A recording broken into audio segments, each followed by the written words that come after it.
How to get free Clash Royale rewards. If you want to get free rewards like gold, gems, chests, and cards in Clash Royale, here are the best ways to claim them without spending money. Open the Clash Royale application.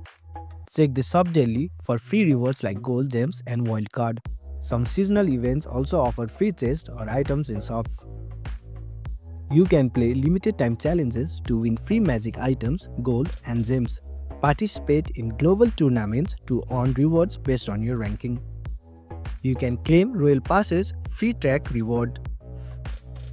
Each victory earns you a chest like Silver, Gold, Giant, Magical, and Legendary. Crown chest gives you free rewards every season. Collect crown to unlock them. Join a clan and participate in clan wars.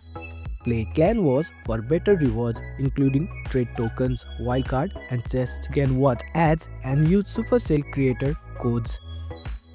Support a Supercell creator in the shop for special promotion and bonus gifts. And that's it. Now you know how to get free rewards in Clash Royale. Thanks for watching. If you found this helpful, give it a thumbs up and consider subscribing for more tutorials. Drop a comment if you have question or suggestion for future videos. And don't forget to check out our playlist. See you in the next one.